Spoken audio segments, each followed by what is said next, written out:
Tufa kasashen EU sun amince da baiwa Ukraine aron kuɗi 90 biliyan euro, kimanin dala biliyan 106 domin a taimaka musu su ci gaba da yaƙi da ƙasar Rasha cikin shekaru 2 masu zuwa. EU dai na so ta yi amfani da kadarorin bankin Rasha da aka dakatar a Turai kimanin euro biliyan 210 don yin wannan aron, amma wannan buri dai bai samu goyon baya ba, musamman daga Belgium saboda tsoron matsalolin shari'a da ramuwar da Rashan ka iya yi. Saboda haka dai EU ta yanke shawarar tara kuɗin daga kasuwannin bashi, wato EU za ta aro kuɗin kanta ba tare da amfani da kadarorin Rasha kai tsaye ba. Yadda kuma Ukraine za ta biya wannan bashin shine Ukraine za ta biya bashin ne kawai idan Rasha ta biya diya ga ƙasar Ukraine a ƙarshen yaƙin, ko kuma EU za ta iya mayar da bashin a nan gaba ta amfani da duk wasu hakkoki da suka danganci kadarorin Rasha. Dalilin yin wannan aron shine Ukraine tana fuskantar karancin kuɗi sosai,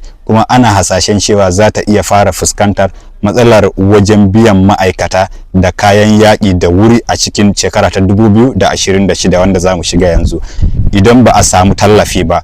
Wannan lamari ya sa EU ta gaggauta yin wannan tallafin domin Ukraine din su samu kuɗin da za su ci gaba da yin yaƙi da Rasha, wanda zai iya ɗaukan su har kimanin shekaru 2 masu zuwa. Amma dai cikin ƙasashen EU akwai wasu ƙasashen da sun amince da tallafin amma dai ba su shiga cikakken nauyin biyan bashin ba, wato sun yadda da ara ma Ukraine din wannan kuɗin, amma dai ta yadda Ukraine din za ta bi ta biya wannan bashin ba su gamsu da wannan ba tukunna. Wannan kuɗin da zai taimaka ma ƙasan Ukraine idan an ba su wannan bashin zai taimaka musu wurin su ci gaba da ɗaukan nauyin sojojinsu da kuma su ci gaba da gudanar da ayyukan gwamnati har zuwa ƙarshen shekara ta 2027. Wannan yarjejeniyar da ya nuna cewa Turai tana so ta yi tsayuwan daka wurin goya ma Ukraine baya domin su ci gaba da yaƙi da ƙasar Rasha har zuwa shekaru 2 masu zuwa.